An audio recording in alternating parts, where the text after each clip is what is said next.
119व्या जनसंवाद या उपक्रमामध्ये निरनिराळे विषय नेहमीप्रमाणे या ठिकाणी आले होते। त्याच्यामध्ये आत्ता जो स्फोटक विषय सध्या चालू आहे, एकीकडे आपण नशामुक्त अभियान सुरू केलेलं आहे देशभरामध्ये, आणि ठाण्यामध्ये वागळे इस्टेटमधल्या एका शाळेमध्ये 2 मुलं नशा पाणी करताना पकडले गेले। तर त्या भागामधल्या प्रतिनिधींचं, तिथल्या नागरिकांचं पण निवेदन आज या ठिकाणी आलं होतं। आमच्या अमित सरैया आणि सुरेश कांबळे हे त्या भागातले नगरसेवक आहेत, त्यांनी देखील काही अधिकच्या माहिती दिलेल्या होत्या। आणि हे म्हणजे खरं त्या ठिकाणचं जे पोलीस स्टेशन आहे यांनी याचा बंदोबस्त करायला पाहिजे। शाळेच्या भोवती अशा पद्धतीने जर नशापाणीचे सामान उपलब्ध होत असेल आणि त्याला जर आळा बसत नसेल, मी आयुक्तालयामध्ये संबंधित जॉईंट कमिशनरशी पण बोललो, आणि त्यासंबंधी आता पुढच्या काळामध्ये त्या ठिकाणचं पोलीस स्टेशन जर कारवाई करत नसेल तर मग भारतीय जनता पार्टीला रस्त्यावर उतरायला लागेल, आणि ज्या ज्या ठिकाणी अशा प्रकारचं नशेचे आणि ड्रग्सचे अड्डे आहेत ते त्या ठिकाणी उद्ध्वस्त करायला लागतील।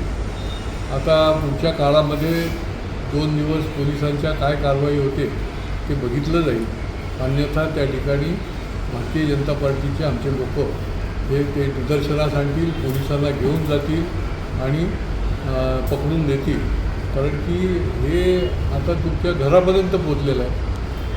आणि या अभियानाचा भाग म्हणून याचा जर आपल्याला बंदोबस्त करायचा असेल तर जागृती निर्माण करत असताना लोकजागृती निर्माण करून लोकसहभागामध्ये ही चळवळ जी आहे ही उभी करायला लागेल। आणि ती पुढच्या काळामध्ये आम्ही, जसं आम्ही हुक्का पार्लर मुक्त ठाणे ही चळवळ जवळजवळ 4 वर्षापासून आम्ही सुरू ठेवलेली आहे, तशीच हे बाकीचे जे ड्रग्सचे अड्डे आहेत आणि ड्रग्स त्या ठिकाणी जे मिळतात तर त्याच्या विरुद्ध देखील मोठ्या प्रमाणामध्ये जनसामान्यांना, तरुणांना बरोबर घेऊन आम्ही ही चळवळ जी आहे ती पुढच्या काळामध्ये उभी करू। या ठिकाणी SRAच्या संबंधी प्रत्येक उपक्रमामध्ये आमच्या, म्हणजे मागच्या शुक्रवारी देखील 2-3 SRA प्रकल्पाचे लोक आले होते। आज अतिशय महत्त्वाचा असं नळपाडा जो भाग आहे, या नळपाड्याचे त्या ठिकाणी लोक आपली तक्रार घेऊन आले होते। 6 वर्ष झाली, जवळजवळ 1500च्या वर लोकांच्या सह्यांनी ज्या विकासकाला मान्यता दिली आहे, बघा कसं SRAशी हात मिळवणी असते, आणि ज्यांना SRAने त्यांना मान्यता दिली त्या विकासकाच्या विरुद्धच या नागरिकांनी जे आहे ते निवेदन दिलेलं आहे। कारण की आधीचा दुसरा SRAचा प्रकल्प ज्याच्याकडनं होत नाही आहे त्यालाच हा दुसरा त्यांनी दिला कसा, हा खरा प्रश्न उपस्थित होतो आहे। आणि त्याच्यासंबंधी हे जे काही चाललेलं आहे तर लोकांच्या बाजूने आता 60-70% लोकांचं जर हे म्हणणं असेल तर SRAने सगळ्यांची GB जनरल बॉडी मीटिंग घेऊन त्या ठिकाणी उपस्थित राहून त्यांचं म्हणणं ऐकायला पाहिजे, आणि त्याच्यापुढे 13-2ची कारवाई केली पाहिजे। जर तो विकासक करू शकणार नाही, ज्याच्या विरुद्ध मेजॉरिटीच्या लोकांची तक्रार आहे, तर त्या विकासकाला त्यांनी काढलं पाहिजे, आणि जो निश्चितपणे काम करेल अशा विकासकाची निवड करण्याची गरज आहे। ठाणे शहरासारख्या मुख्य शहराच्या भागामध्ये देखील अनधिकृत बांधकामाची तक्रार या ठिकाणी आली। मला तर काही कळतच नाही की हे सहाय्यक आयुक्त करतात काय। एखाद्याने एक वीट बांधल्याची तक्रार आली तर तिथे जाऊन ते उभे राहतात आणि तोडून टाकतात। एखाद्या चाळीमध्ये, एखाद्या झोपडपट्टीमध्ये पावसापासून संरक्षण पाहिजे म्हणून काही केलं, पत्र्याची साधी शेड बांधली तरी देखील जाऊन त्याच्यावर कारवाई केली जाते। पण या ठिकाणी महात्मा फुले मार्केट, जे जुनं मार्केट आहे त्याच्या पाठीमागच्या भागामध्ये जी मोकळी जागा आहे त्या ठिकाणी रात्रीच्या रात्री त्या ठिकाणी शेड जर उभारली जात असेल, 10,000 स्क्वेअर फूटचा भूखंड जो आहे त्या ठिकाणी अतिक्रमण केलं जात असेल तर यांनी काय झोपेचं सोंग आणलं आहे का? ताबडतोब महापालिकेला मी ते माझ्याकडे जशी तक्रार लोकांची आली मी त्यांना सांगितलेलं आहे की तुम्ही जा, तपासून बघा, आणि कारवाई करा. कोणाच्याही नेत्याचा जरी आशीर्वाद असेल तरी हे आम्ही खपवून घेणार नाही. आणि त्याच्यामुळे आता पुढची कारवाई जी आहे ती त्या ठिकाणी कशी होईल हे देखील आम्ही पुढच्या काळामध्ये बघू. याच्यामध्ये स्टेशनवर जी रिक्षा स्टँड आहे, टॅक्सी स्टँड आहे बघा, ठाणे स्टेशनवर 9 लाखाच्या वर कम्युटर्स रोजच्या रोज प्रवास करतात. आणि ज्यावेळेला ते स्टेशनवर उतरतात त्यावेळेला त्यांना जर सहज आणि योग्य पद्धतीने शिस्तबद्ध पद्धतीने रिक्षा उपलब्ध झाली नाही तर त्यांना तासनतास बराच वेळ त्या ठिकाणी त्यांना वेटिंगला राहायला लागतं. आणि त्या ठिकाणी अंधाधुंदपणे त्या ठिकाणी हे काम चालू आहे. काही रिक्षावाले जसे प्रामाणिक आहेत, योग्य पद्धतीने वागणारे, तसे काही रिक्षावाले हे त्या ठिकाणी दादागिरी करून उर्मटपणे त्या ठिकाणी प्रवाशांशी पण वागतात, अधिकाऱ्यांनाही जुमानत नाही. तर त्या ठिकाणच्या संबंधामध्ये देखील त्यांनी, आमची नगरसेविका आहे तिने देखील मला तक्रार दिलेली आहे नम्रता कोल्हे, आमचे विशाल वाघने देखील तक्रार दिलेली आहे. आणि बुधवारी सुद्धा आम्ही त्या ठिकाणी दौरा करणार आहोत. पण तत्पूर्वी पहिली लेन जी आहे ती लेन फक्त इमर्जन्सी वाहनांकरता जी ठेवलेली होती ती जी त्यांनी ओपन केली ती ताबडतोब बंद करा म्हणून मी ACPला सूचना दिलेली आहे. कारण की त्या ठिकाणी ते लोक दुसरे रिक्षावाले जे आहेत ते बसताना ठोकतात आणि त्या ठिकाणी अडथळा निर्माण होतो आणि त्या ठिकाणी मनमर्जीप्रमाणे लांबच्या भाड्यांना तिथे मागणी केली जाते. ते देखील पुढच्या काळामध्ये त्याचा बंदोबस्त पहिली लेन जी आहे ती बंद केली जाणार आहे. बाकी काही ठिकाणी ओशी मिळत नसते, काही ठिकाणी आज तर ते पडघा भागामधले लोक आले होते, त्यांचे इथे ॲडिशनल तहसील ऑफिस जे आहे ते मंजूर होतं, परंतु कुठल्या ना कुठल्या तांत्रिक अडचणीमुळे ते राहिलं.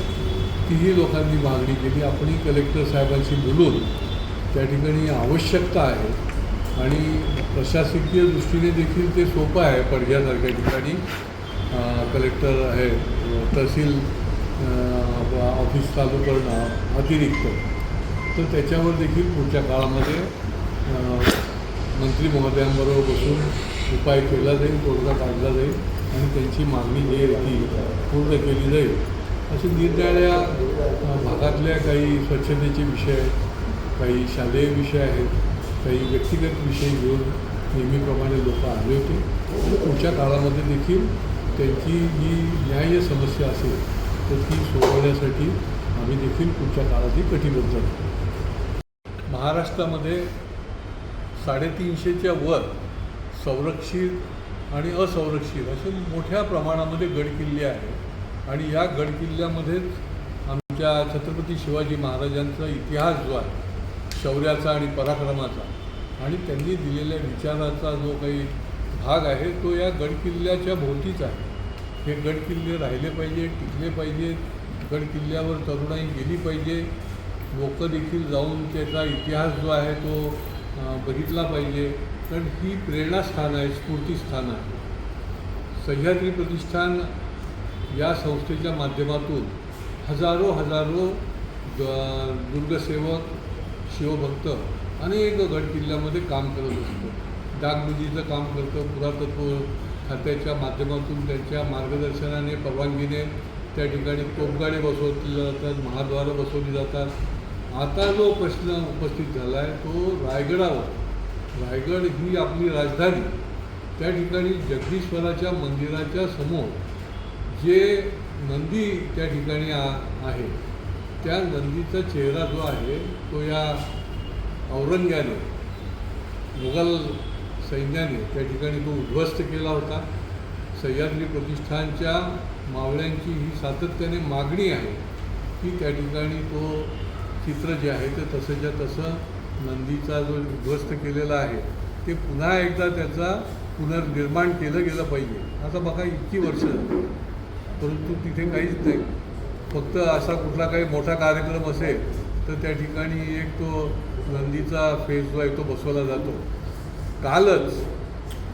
काल आमच्या शिवभक्तांनी रायगडावर प्रचंड मोठं आंदोलन त्या ठिकाणी केलं. या सर्व दुर्गसेवकांचं, शिवभक्तांचं मी मनापासून त्यांचं अभिनंदन करतो, त्यांना धन्यवाद देतो. जो शिवभक्त आहे तो राष्ट्रभक्त आहे आणि शेकडोच्या संख्येने त्या ठिकाणी त्यांनी ही मागणी केली की आपण येणाऱ्या काळामध्ये हे जसंच्या तसं नंदीचं मुखवटा जो आहे तो जसाच्या तसा बसवला पाहिजे आणि आपण जर बसवू शकत नसाल तर सह्याद्री प्रतिष्ठान सक्षम आहे. सह्याद्री प्रतिष्ठानला आपण परवानगी द्या आणि ते आम्ही बसवण्याचं काम करू आणि हे आंदोलन जे आहे ते यशस्वी झालं आहे. त्यांचं मी मनापासून त्यांना धन्यवाद आणि अभिनंदन करतो. गड किल्ल्यासाठी सबकुछ अशा प्रकारची तरुणाई, अशा प्रकारचे मावळे या महाराष्ट्रामध्ये आहेत, सह्याद्री प्रतिष्ठानमध्ये आहे. त्याचा मला सार्थ अभिमान आहे आणि पुढच्या काळामध्ये ही जी मागणी आहे ती पूर्ण केल्याशिवाय आम्ही स्वस्थ बसणार नाही, हे देखील या निमित्ताने आमच्या सह्याद्री प्रतिष्ठानने सांगितलेलं आहे आणि त्याच्याकरता देखील आम्ही निश्चित रूपाने कटिबद्ध राहणार आहोत. जय शिवराय. आणि या आंदोलनाचं तीव्रता लक्षात घेऊन पुरातत्व जे सेंट्रल पुरातत्व खातं आहे, कारण रायगड हा सेंट्रल पुरातत्व खात्याच्या अंतर्गत येतो, तर ते अधिकारी त्या ठिकाणी गेले आणि त्यांनी या संबंधामधलं आश्वासन पूर्णपणे दिलेलं आहे की येणाऱ्या 4 महिन्यामध्ये हे काम जे आहे ते पूर्ण केलं जाईल आणि त्याच्यामुळे हा गडकिल्ले प्रेमींचं, गडप्रेमींचा, शिवभक्तांचा, दुर्गसेवकांचा हा फार मोठा निश्चितपणाने हा यशस्वी असा लढा जो आहे त्याचा तो विजय आहे आणि पुढच्या काळामध्ये त्याचा पाठपुरावा देखील केला जाणार.